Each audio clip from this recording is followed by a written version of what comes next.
Il arrive un moment où le risque est plus grand pour le bourgeon de rester dans sa cosse plutôt que d'oser fleurir. Ce moment est arrivé pour moi et pour ce podcast et pour le monde et pour tout ce que je crée depuis des années et des années. Cet été, j'ai pu ressentir, explorer tous les espaces où je ne voulais pas vraiment sortir de ma cosse, où je ne voulais pas vraiment suivre la guidance de l'intelligence cosmique à aller plus loin, plus grand, plus vaste, plus, entre guillemets, risqué pour mon ego. Et ce temps est arrivé pour moi d'oser. Et c'est là, tadam, roulement de tambour, ce podcast change. Vous me connaissez depuis longtemps, vous savez que le changement est ma nature et d'ailleurs le changement est la nature de chacun d'entre nous. Si vous l'aviez oublié, je vous le rappelle maintenant. Vous changez à chaque instant, nous changeons à chaque instant et c'est pour ça que chaque instant est la promesse et l'opportunité de commencer à nouveau. Tout est possible à chaque instant parce que chaque instant porte la marque du changement, c'est la nature essentielle de la vie. Et ce changement est arrivé pour moi et il est arrivé avec tellement de joie, tellement d'élan de vie, tellement d'excitation et tellement d'orgasme. Yeah! Parce que quand même, cet été a été basé sous le signe de la vie extatique, mais pas seulement de l'extatique comme on en parle dans l'ecstatic dance ou comme on la cherche dans nos différentes explorations spirituelles, mais d'une vie extatique, c'est-à-dire chaque respiration, chaque intention, chaque petit mouvement devient l'opportunité de l'extase, de se rappeler de la magie extraordinaire d'être vivant.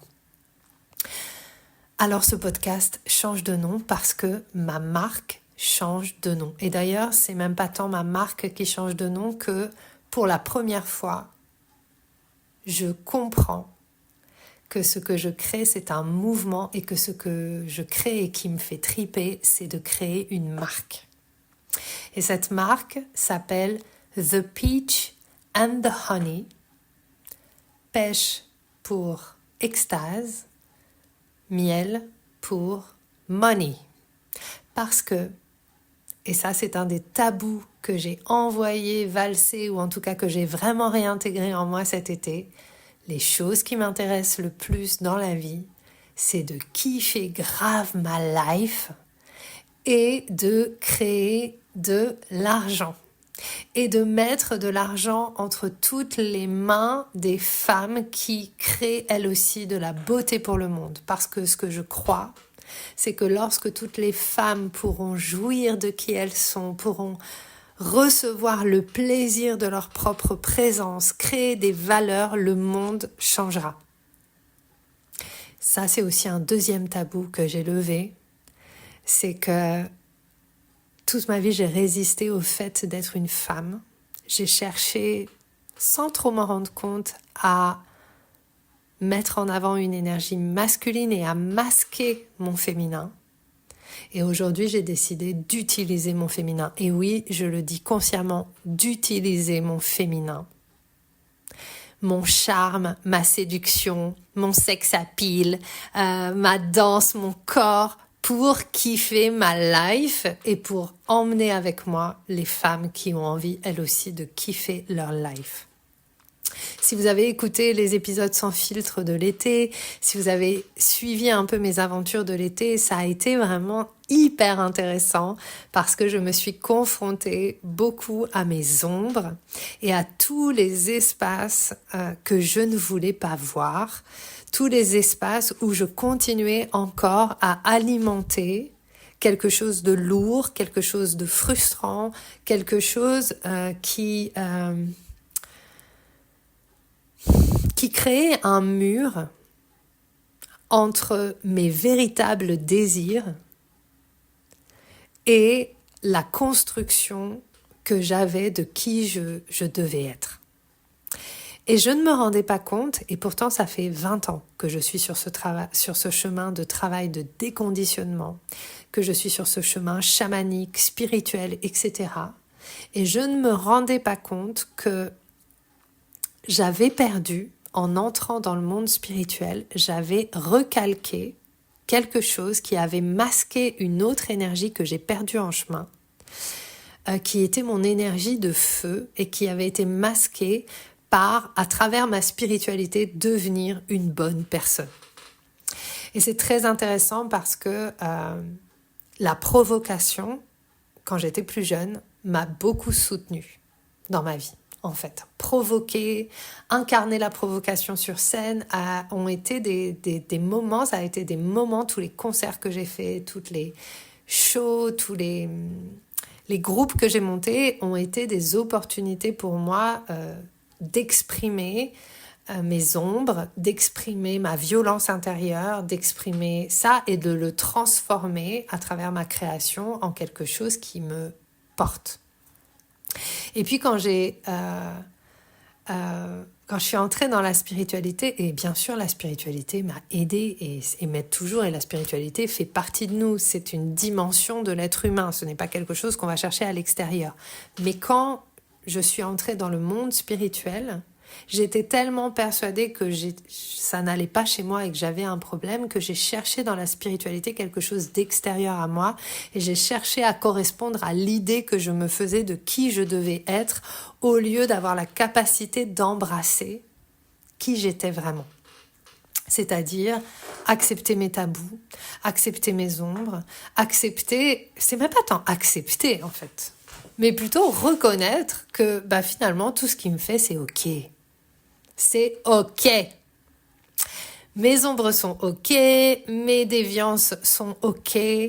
En fait, il n'y a rien de mal à être qui je suis.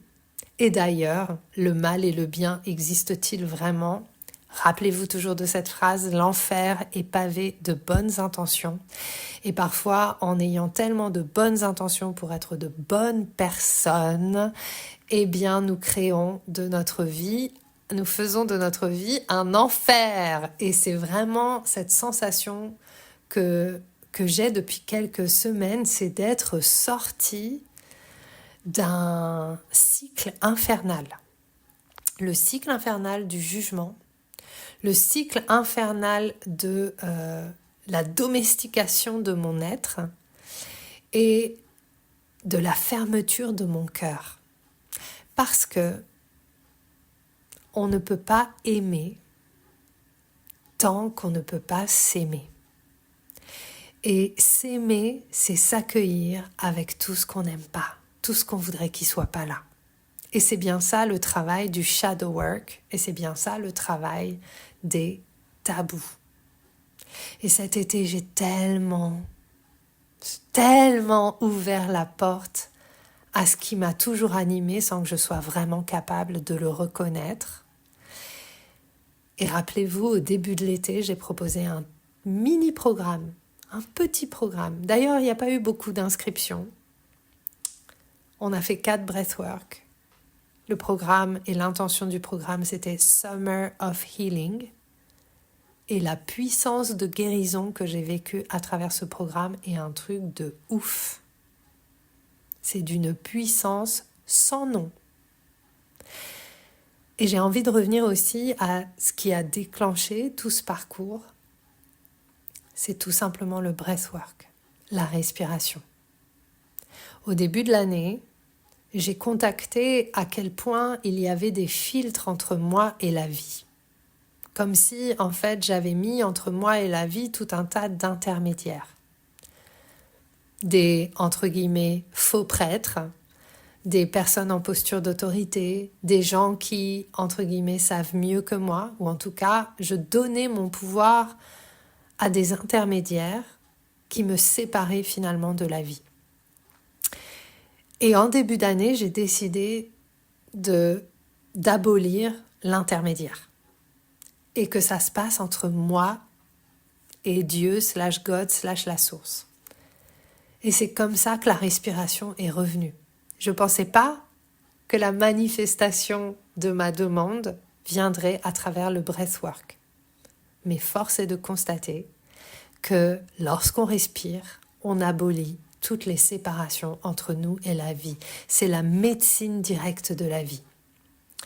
Et à chaque fois que j'ai respiré, depuis juin, je respire presque quotidiennement. Alors, je respire quotidiennement, sinon je serais plus vivante. Mais je respire consciemment quotidiennement. Et tout a changé. Tout ce que je cherchais à l'extérieur, j'ai pu accéder à l'intérieur. Tout s'est accéléré d'une manière exponentielle. Tout a été extrêmement rapide. Et c'est un peu comme si tous les enseignements et tout ce que j'avais appris ces dernières années s'était enfin intégré profondément en moi et que je pouvais laisser tomber les oripeaux, les faux discours, les vieilles rengaines et les costumes qui ne me vont plus, qui sont trop petits ou qui m'alourdissent.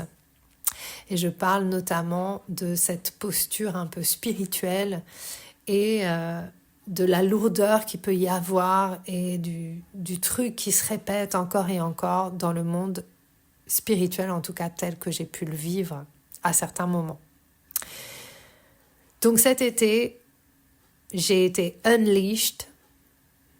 En fait, j'ai lâché, on m'a enlevé mon harnais et la laisse que j'avais autour du cou et je suis devenue obsessed. Je suis devenue obsédée par le vivant, par vivre ma meilleure vie, par apporter tout ce que j'ai à apporter. Et c'est hyper intéressant quand on y pense parce que j'ai jamais cessé d'apporter ce que j'apporte. J'ai accompagné des milliers de personnes ces 10 dernières années. Des milliers de personnes. Et puis alors, depuis que je fais de la musique, ça fait maintenant 30 ans, j'ai chanté pour des milliers de dizaines de milliers de personnes. Et il y avait encore ce petit endroit où j'étais pas totalement connectée à la confiance que j'ai quelque chose à dire, que j'ai quelque chose à emmener. J'étais plus dans je vais partager les processus. Et à nouveau, respirer, demander à la vie de me montrer, oser m'ouvrir à recevoir la vie. Je me suis connectée à ce message que je porte et ce message, j'ai pu m'y connecter cet été par plusieurs biais. Il y a eu ce petit programme, énorme programme, Summer of Healing, les 4 breathworks qu'on a fait ensemble. Et puis il y a eu mon mari qui a été vecteur de me permettre de voir là où j'étais fermée, où je ne voulais pas m'ouvrir à un grand tabou en moi qui était oser aimer l'autre parce que ça créait une forme de dépendance et que finalement je m'étais... dans ma tête, ça créait une forme de dépendance et que finalement, j'avais créé une grande distance avec la personne que j'aime pour ne pas souffrir parce que l'aimer vraiment et m'ouvrir à son amour aurait pu vouloir dire que je devenais dépendante de lui. Et du coup, j'ai décidé de réintégrer ça et de mettre mon couple au centre de ma vie, de ne plus avoir peur d'aimer, de dire bah ouais, en fait, je suis mariée. En plus, ça va faire 6 ans à la fin de la semaine. Et je décide que c'est important pour moi parce que je voulais faire comme si ça l'était pas. Et donc, je voulais pas recevoir cette possibilité-là. Que ça puisse m'élever, que ça puisse m'ouvrir, que je puisse en jouir. Et le retournement de situation est assez fou parce que je crois qu'on n'a jamais été autant amoureux, autant en confiance. Et ça m'a permis de contacter ce message que je porte et qui est en fait le plus on va s'ouvrir à tout ce qui nous fait peur, le plus on va s'ouvrir à nos tabous, à nos ombres, le plus on va découvrir le véritable trésor de la vie pour nous. Et puis il y a eu aussi ces moments que j'ai passés avec ma maman, avec ma tante, où elles m'ont raconté leur vie et où j'ai pu voir à quel point elles n'avaient pas eu accès à leur droit à vivre leur vie comme elles entendaient, comment elles étaient enfermées, comment elles avaient été enfermées dans quelque chose, comment on les avait parfois obligées à suivre certaines voies et comment, à la fin de leur vie et dans la dernière partie de leur vie, elles portaient le poids et pour ma tante par exemple, beaucoup de ressentiment. Et j'ai vraiment ressenti à quel point il était possible d'arriver à la fin de sa vie sans ressentiment, heureuse de ses choix. Mais ça va nous demander d'y travailler maintenant. Et j'ai beaucoup de respect pour ma tante, pour ma maman, pour tout ce qu'elles ont eu à traverser, etc. Mais nous, aujourd'hui, ces femmes, elles ont fait en sorte qu'on ait d'autres possibilités. Et on a le droit d'arriver à 50 ans, 60 ans, 70 ans, 80 ans, heureuses de notre vie. Et on est là pour ça, pour inspirer les femmes à être heureuses et surtout pour permettre aux femmes d'être libres, de créer leur vie comme elles l'entendent, de gagner de la thune grave, parce que c'est pareil. Il est temps de sortir du sacrifice. Il est temps de sortir de tous ces trucs mélodramatiques, de toutes ces vieilles empreintes du féminin. Et là, je parle pas du féminin sacré, parce que c'est pas trop ma vibe. Moi, je parle du féminin trash. Je parle du féminin qui s'en est pris plein la tronche.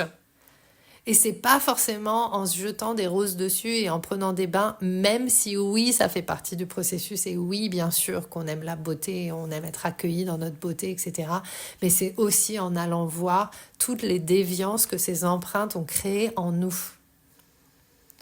Et ça veut dire accepter que oui, dans notre part féminine, il y a une part violente. C'est pas le féminin niais, quoi.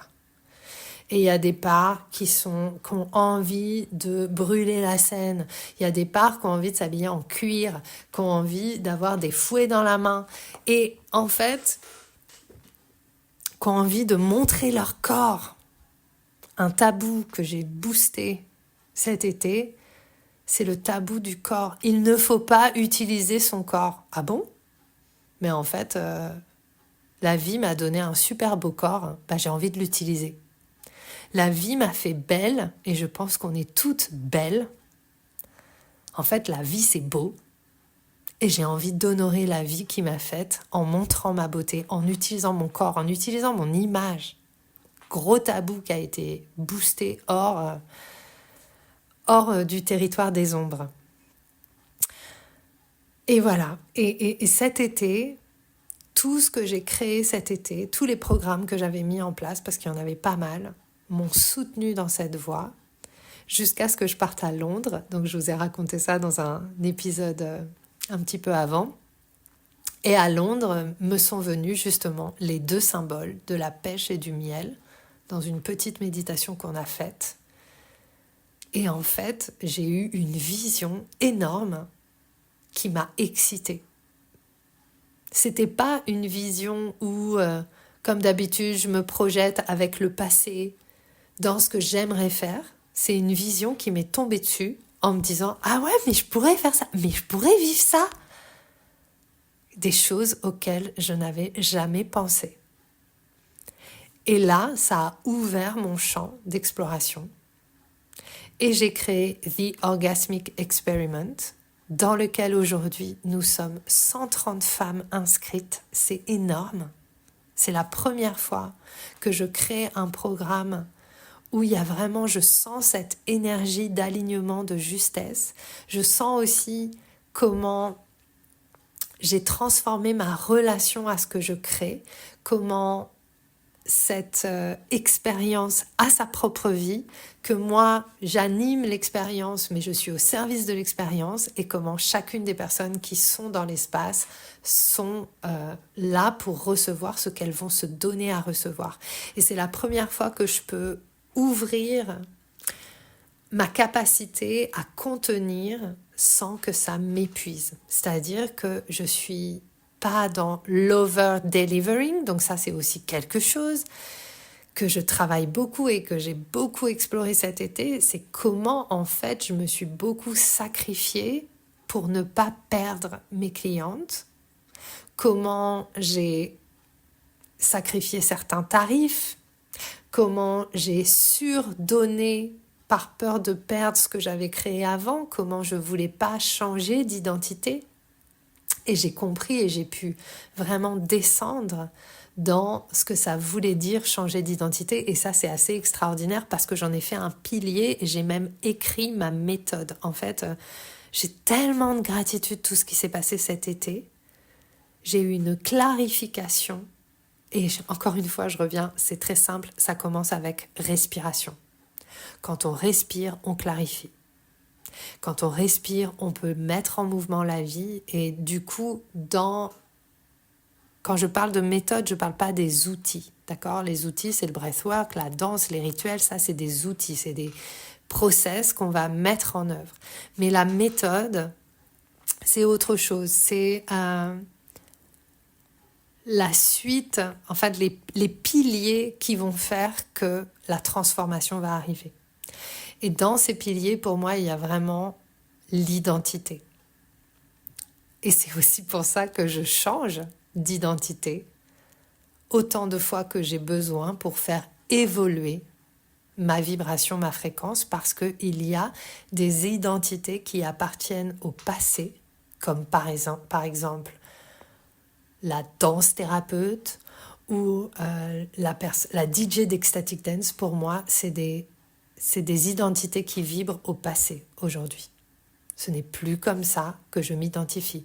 Ce qui ne veut pas dire que je ferai plus d'ecstatic dance ou que je vais plus faire de danse-thérapie, mais pas sous la même identité, pas avec la même vibration, pas avec la même intention.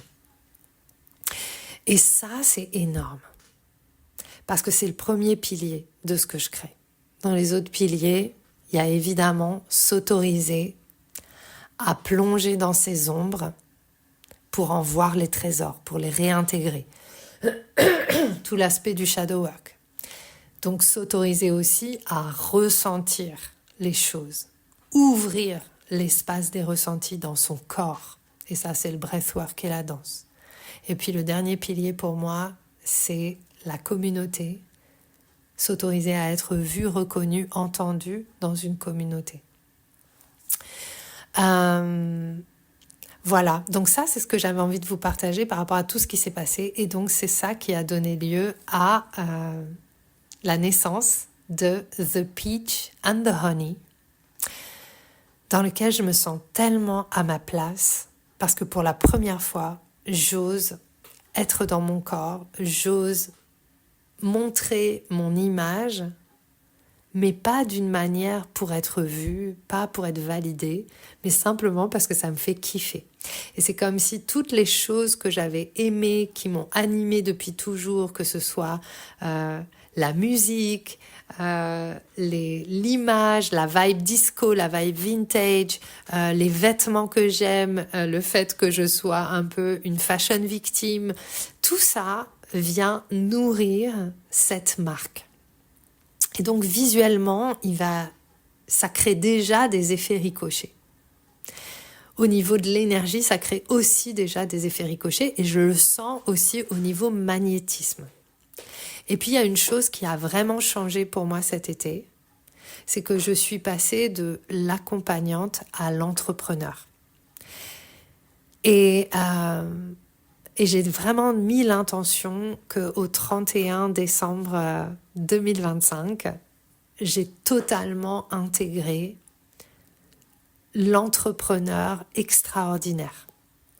Ce que je veux dire par là, c'est que je partageais hier avec mon mari, quelque part j'avais un peu honte de me retrouver plus dans le milieu entrepreneurial que dans le milieu de danse spirituelle, etc. Et ça, c'est hyper intéressant. C'est aussi un tabou que j'ai levé cet été. C'est que je crois que, et je l'ai écrit, je crois que je préfère être une vilaine entrepreneuse qu'une gentille accompagnante. Dans le sens où il y avait quelque chose qui résistait à prendre au sérieux mon statut d'entrepreneur, le fait que j'étais en train de créer un business pour gagner de l'argent, pour créer une différence et avoir de l'influence dans le monde. C'était une très jolie idée et c'était un peu le truc que je me racontais encore et encore.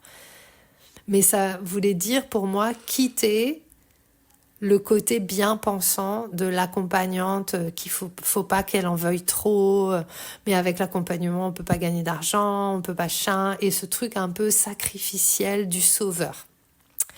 Et finalement je ne me rendais pas compte que j'étais dans le sauveur d'une certaine manière et j'avais honte de vouloir être entrepreneuse parce que j'avais l'impression que ça me faisait passer du côté du bourreau. Bref, hyper intéressant. Et cet été, j'ai dit oui. Déjà en allant à Londres, en allant en Floride en novembre, en allant à Lyon aussi en novembre. J'ai dit oui à jouer le jeu de ce dans quoi j'investis de l'argent depuis plusieurs années maintenant et auquel je résistais en fait. Et j'ai dit oui par la même occasion, j'ai dit oui à cesser d'être la rebelle.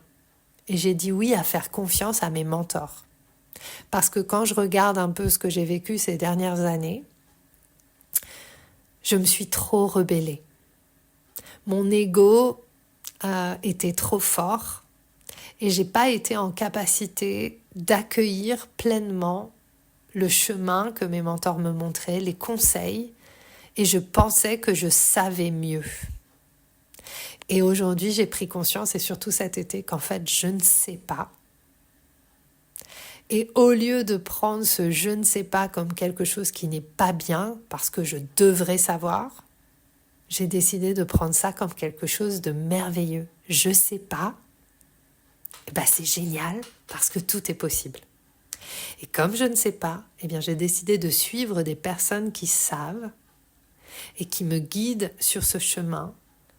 Et c'est juste super fun et je rencontre des gens extraordinaires que j'aurais jamais rencontrés et je suis hyper curieuse. J'avais perdu cette curiosité, tellement je pensais qu'il fallait tout savoir. Donc autre tabou, je dois tout savoir, madame je sais tout, booster et réintégrer en moi. Et j'utilise mon ego dans mes espaces. Ça ne veut pas dire qu'on n'a pas d'ego, hein. Mais je sais qui j'ai envie d'être. Je sais ce que j'ai envie d'incarner. Et du coup, j'apprends de plus en plus à maîtriser mon mental, à maîtriser mon ego pour incarner ce que je veux et pas incarner ce que je veux pas. Ça paraît simple, mais c'est pas si évident et j'adore. En fait, c'est très challengeant, mais c'est très fun. Et voilà. Et en fait, j'ai plus de place pour plein de choses. C'est-à-dire, il y a des choses pour lesquelles j'ai plus de place. J'ai plus de place pour la médisance, par exemple. J'ai plus envie d'être dans des espaces de médisance. C'est pas facile. Parce qu'en plus, en France, on est très axé sur la critique. Mais j'ai plus envie de ça. Alors, ça veut pas dire que j'y arrive. Mais j'ai vraiment cette intention de me focaliser, comme dirait ma mentor, et c'est une expression un peu... concentre-toi sur ton cul. Occupe-toi de ton cul, voilà, elle dit ça. Et ouais, j'ai envie de m'occuper de mon cul. Et j'ai aussi envie de le montrer. Voilà, The Peach and the Honey, c'est ça. Et en fait, autre tabou, les images choquent, les phrases qui claquent, comme les fesses dans les clips de Gangsta Rap, les humours douteux et les mots grinçants. Eh bien, en fait, je n'ai pas eu envie de les utiliser alors que c'est ma patte, alors que j'ai toujours été quelqu'un de décalé, alors que les choses que j'ai créées, c'était complètement barré quand j'étais plus jeune. Et justement, comme je vous disais au début, j'ai perdu ça en cours de route pour plein de raisons. Et c'est ok, parce que je suis tellement fière de tout ce que j'ai traversé. Je suis tellement heureuse, en fait, de tout ce que j'ai appris. Et j'ai vraiment cette sensation que ma vie commence. Et je sens que j'ai la jeunesse éternelle. Dans le sens où j'ai décidé d'être une cinquantenaire ultra sexy. J'ai décidé que je vais apprendre le surf. J'ai décidé que rien ne serait un obstacle. Et peut-être que je mourrai demain, mais en tout cas, aujourd'hui, j'incarne ça. Et aujourd'hui, je sais que j'ai la jeunesse éternelle. Autre tabou sur l'âge. J'ai pris conscience cet été que j'ai mis tellement de pression à réussir jeune parce que j'avais cette idée que si j'étais trop vieille, ce serait fini pour moi.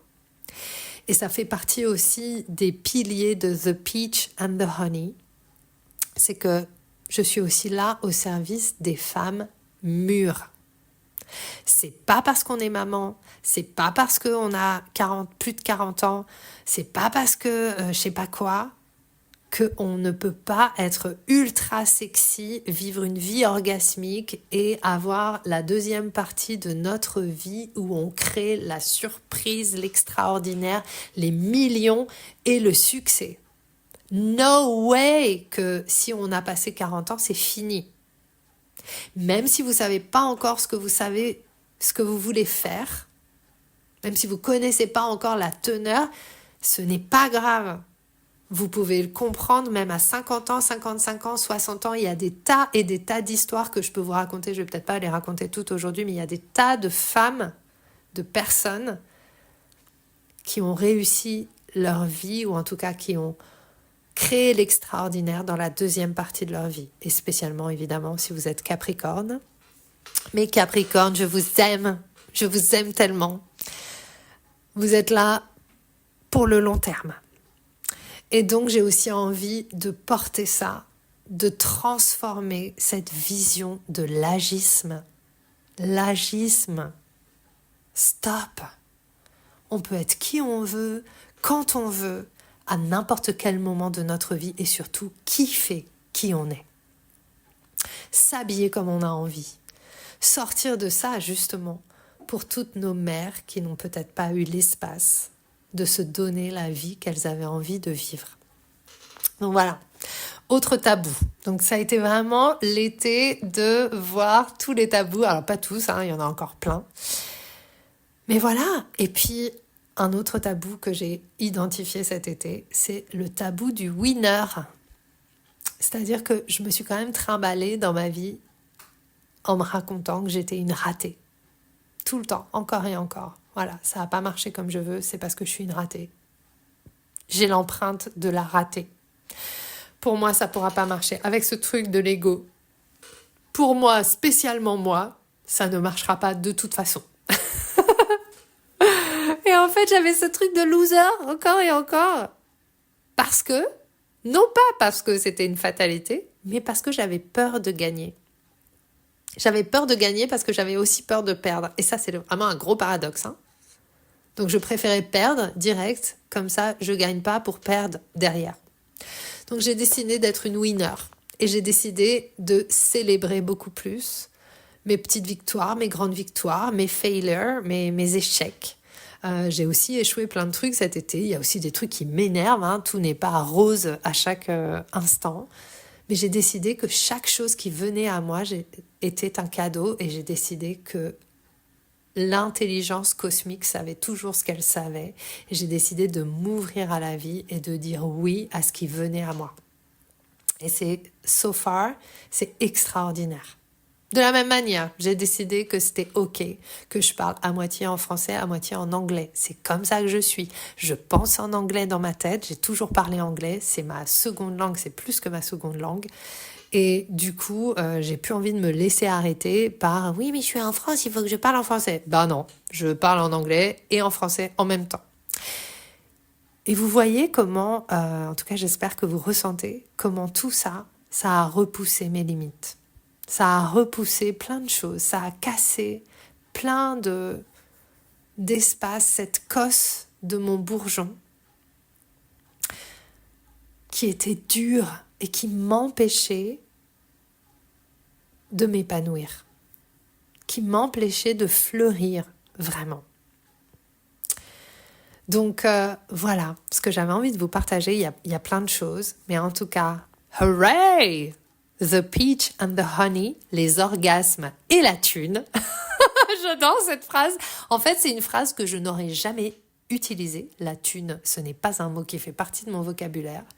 Et pourtant, je trouve que ça percute, je trouve que ça choque un peu, je trouve que les gens se disent « Oh non, mais moi, gna gna ». Et en fait, cette phrase m'a permis de réactiver l'envie de provoquer quelque chose. Et quelque chose que j'ai compris aussi, c'est que on ne marque pas les esprits en étant lisses. Les gens dont on se souvient sont des personnes qui ont pris des risques, qui ont dit ce que d'autres n'osaient pas dire, qui ont montré ce que d'autres n'osaient pas montrer et qui sont différents. Et c'est ce que je veux pour moi et c'est ce que je veux pour vous. En fait, je vais arrêter de parler des magots et d'essayer de lisser et d'arrondir les choses. Moi, ce que je veux, c'est créer un business qui cartonne. J'ai envie d'orgasme et j'ai envie de thunes. Et j'ai envie que mon activité fonctionne hyper bien. J'ai envie d'accompagner un max de personnes. J'ai envie de vivre un max d'expériences extraordinaires. J'ai envie que cette vie qui m'a été donnée soit honorée par l'extase de voir le vivant. J'ai envie de créer des choses dont je suis fière. Et je sais que le plus je vais recevoir de l'argent, le plus je vais pouvoir réinjecter cet argent. Parce que quand j'avais pas d'argent, c'est déjà ce que j'ai fait. Donc quand je vais en avoir encore plus, ça va être énorme. Et en fait, ça suffit de se raconter des trucs pour se limiter et d'utiliser l'extérieur pour s'empêcher de vivre nos véritables désirs. Je l'ai trop fait et ça m'a frustrée et ça m'a pris la tête comment j'ai été dans une sorte de psychose toute ma life, une psychose quotidienne avec des phrases dans tous les sens, etc., etc. Donc, je respire, je danse, je kiffe, je fais absolument tout ce que j'ai envie et c'est que le début. Et évidemment, je continue quand même à vous parler d'astrologie. Et là, il va y avoir aussi une petite évolution. Je ne vais pas l'annoncer tout de suite, mais l'astrologie, la formation d'astrologie change de nom. Et évidemment, parce que tout est cohérent du début jusqu'à la fin, l'astrologie s'aligne sur ce message que je viens de vous transmettre, sur tous ces messages que je viens de vous transmettre. C'est la continuité et va devenir un peu la formation et l'outil principal pour vous permettre de créer vos business orgasmiques, de vous connaître d'une manière à accepter et accueillir pleinement le fait d'être vous. Comme je vous disais au début, mon business model a été totalement refait. Donc il y a vraiment cet aspect accompagnement et communauté extatique, communauté orgasmique, etc. Et puis de l'autre côté, il y a cette formation qui va comprendre évidemment de l'astrologie, du mouvement, enfin tous les mêmes outils restent là. Mais il va y avoir aussi cette partie business, donc créer son business astro-orgasmique. Et bon, si je vous le dis quand même, parce que je sens qu'il faut que je vous le dise. Donc la formation d'astrologie va s'appeler Peach is in the Stars. Parce que il y a souvent ce nom où on dit Love is in the Stars. Ben, en fait, là, c'est Peach is in the Stars parce que derrière The Peach and the Honey, il y a se connecter à son peach state, qui est un état de bliss et d'extase profond d'être soi-même et de savoir que tout est absolument possible dans sa vie. Et donc, pour atteindre ce peach state, l'astrologie orgasmique va vous accompagner avec 9 mois de Juicy Self, renaître à soi dans le plaisir, à travers l'apprentissage de l'astrologie en mouvement, avec des plongées dans les ombres, avec aussi tout le travail de l'inconscient et avec tout le travail aussi où il va y avoir des petites touches en plus de breathwork, voilà, d'ouverture à qui vous êtes à travers votre thème de manière incarnée. Et puis la deuxième partie s'appelle Honey Legacy parce que autre tabou que j'ai levé cette semaine, le tabou de l'héritage. Il y a tout un truc autour de l'héritage par rapport à la famille, par rapport à ma famille. Et je vous dis ça aujourd'hui et je viens juste de percuter en même temps que je vous le dis, alors que Saturne vient de revenir en Poisson et que le signe des Poissons est dans ma maison de la famille et des lignées et des ancêtres dans mon thème. Donc Saturne est revenu en Poisson au début de la semaine. Je vais vous faire un petit point astro juste après. Je sais qu'aujourd'hui c'est un long podcast, mais j'avais besoin de vous poser tout ça pour que vous compreniez un peu ma démarche. Et en fait, pourquoi je vous parle de Honey Legacy, la deuxième partie de l'astrologie et d'héritage? Parce que j'ai vraiment pris conscience cet été que j'avais un tabou autour de l'héritage. Puisque une des grosses blessures dans ma vie, ça a été que je devais recevoir un héritage familial. Et en fait, mon héritage a été dilapidé par mon père. Et j'avais vraiment cette blessure que en fait mon père n'avait pas pensé à moi, que en fait j'avais pas de lien avec ma famille. Et finalement, quand j'ai eu 17 ans, j'ai coupé les liens avec ma famille.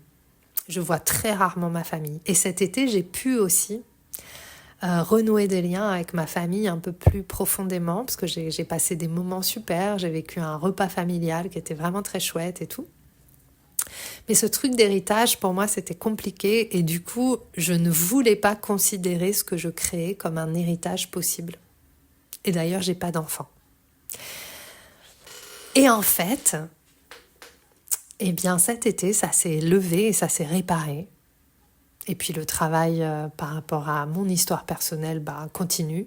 Et ça s'est aussi levé et réparé parce que il y a eu pas mal de choses qui se sont passées en Poisson ces 2 dernières années et il y a eu beaucoup de douceur. Et puis il y a eu Jupiter en Cancer, donc on a toujours Jupiter en Cancer, encore jusqu'à l'année prochaine. Et Jupiter en Cancer travaille sur, évidemment, apprendre à se nourrir, apprendre à reconnaître l'abondance en soi, guérir nos blessures d'enfants.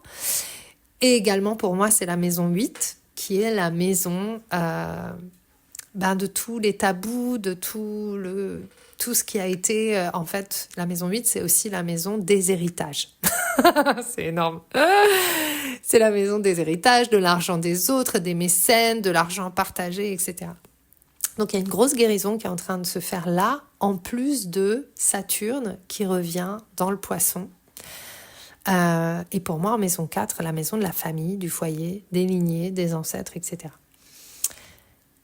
Et du coup, il m'est apparu extrêmement important d'accompagner les personnes qui vont être formées à l'astrologie, et puis les femmes en général, à pouvoir créer leur héritage, à pouvoir créer leur legs au monde. Et nos créations, que ce soit des enfants ou que ce soit des business, sont nos offrandes au monde, sont notre legs au monde.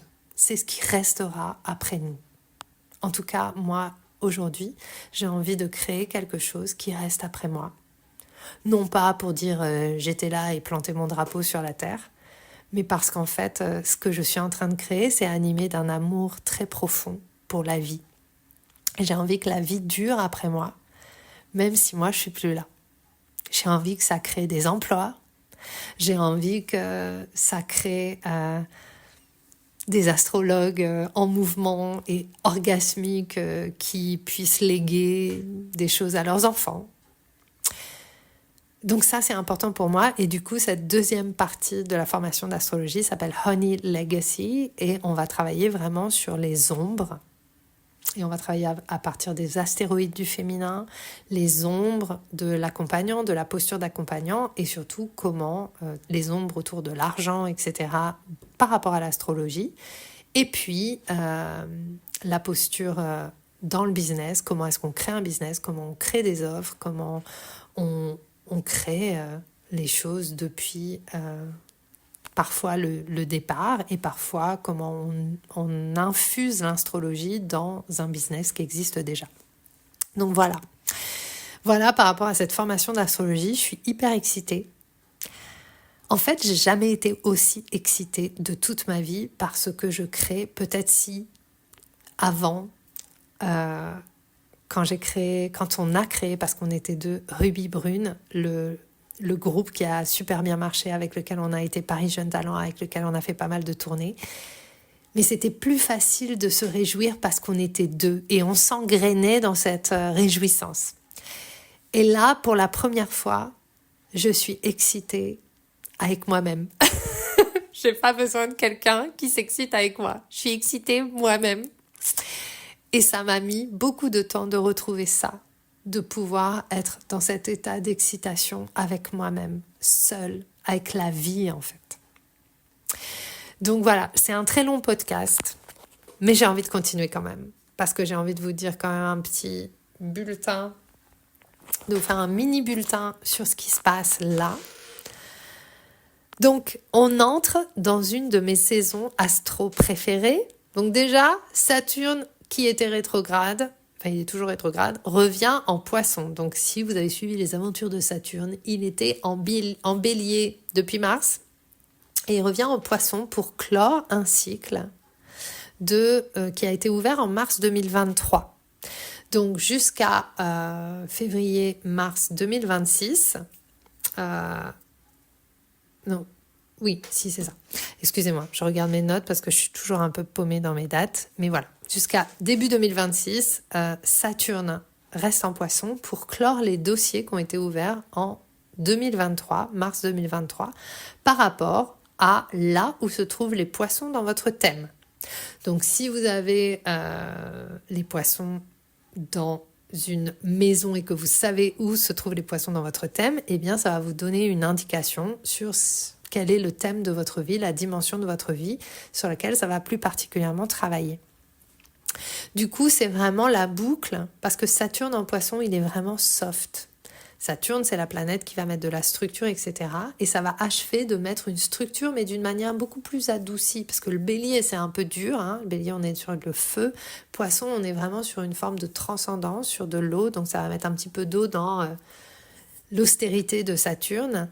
Et voilà, ça peut terminer une guérison, le pardon et la dissolution de vieux schémas, puisqu'on est dans l'eau. Et Saturne représente aussi les anciens schémas karmiques.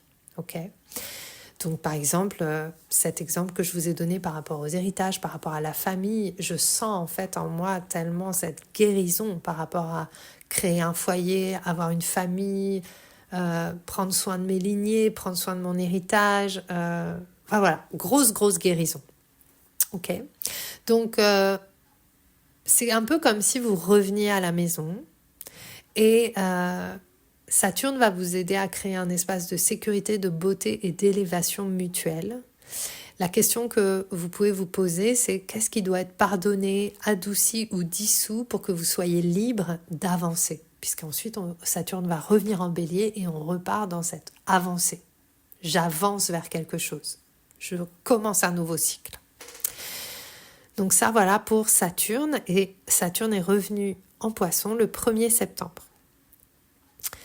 Cette semaine, on a aussi un truc assez fort qui est la saison des éclipses qui s'ouvre avec une éclipse lunaire en Poisson le 7 septembre. Et donc, elle va être conjointe au nœud nord, cette éclipse. Et du coup, on va avoir une sorte de libération karmique et une ouverture de portail de la destinée. Donc, c'est pas rien. En général, on ne fait pas de rituel au moment des éclipses parce que l'énergie est instable, en tout cas en astrologie traditionnelle. Mais si vous êtes dans le membership, et le membership aussi évolue, et voilà, je vais vous en parler dans la semaine, on ira quand même danser, bouger, mais je vous proposerai vraiment quelque chose de très doux par rapport à ça, simplement pour faire une sorte d'état des lieux. Donc cette éclipse lunaire en Poisson, elle est vraiment autour de l'expansion du cœur puisqu'elle est en trigone avec Jupiter en Cancer. Donc on est vraiment sur l'amour, le soin, le familial, le collectif et elle va nous permettre de dissoudre des illusions, de révéler les fantasmes et les échappatoires qui auraient pu nous empêcher d'être pleinement présents à nous-mêmes. C'est une invitation à être plutôt qu'à faire quoi que ce soit et à lâcher le contrôle. Je pense qu'on en a toutes et tous plus ou moins besoin. Du coup, ça va nous révéler la magie, le rêve et la vision, mais aussi tous les espaces où on cherche à fuir. Ok ? Donc, est-ce que vous êtes dans l'évitement ou est-ce que vous êtes dans la réceptivité ? Et l'évitement peut prendre la forme du contrôle. Ok ? Donc ça, c'est les grosses questions de la semaine. Et dernière chose, on va avoir Uranus qui va stationner rétrograde à partir du 6 septembre. Donc Uranus, pour rappel, est en Gémeaux.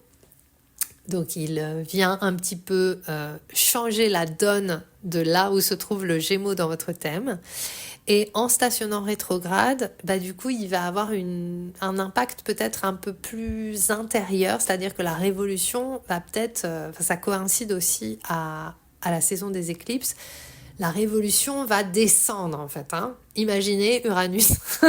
Uranus, c'est un éclair, mais là, du coup, il va se transformer, vous savez, les machines de chantier qui tournent là et qui creusent les carottes dans la terre, là, les espèces de trucs qui tournent comme ça et qui descendent un peu comme une perceuse profondément et lentement dans les profondeurs.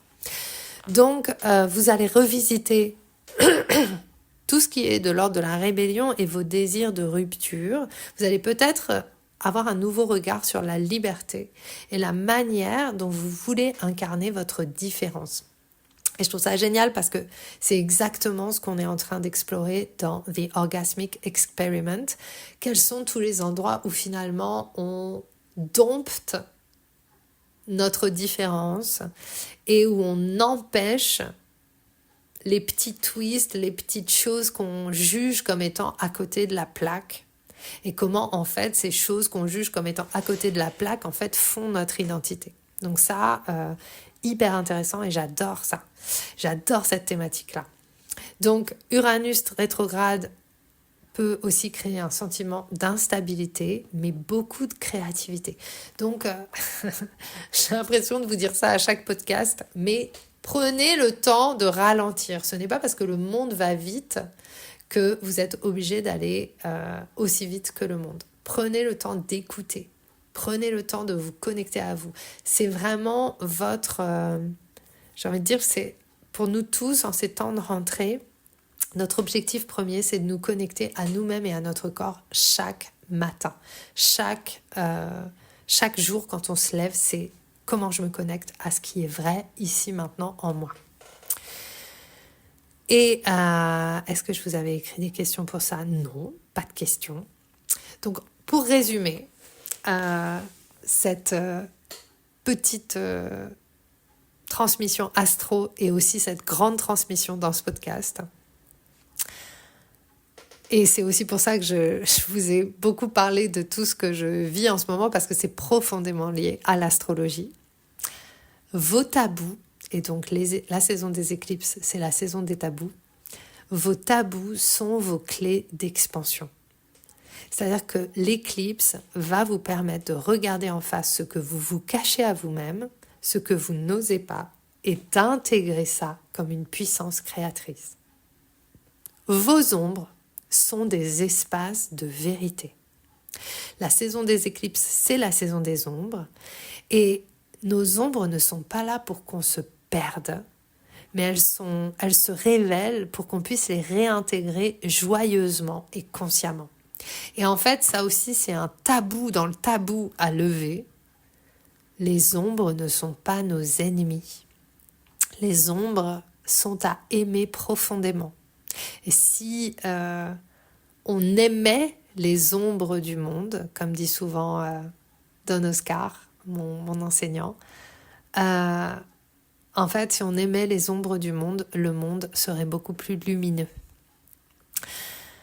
Revenir à l'orgasme comme philosophie de vie, sortir des blocages de notre ego et de nos ombres qui ont coupé notre excitation et revenir à une vie orgasmique où le plaisir devient le fil directeur.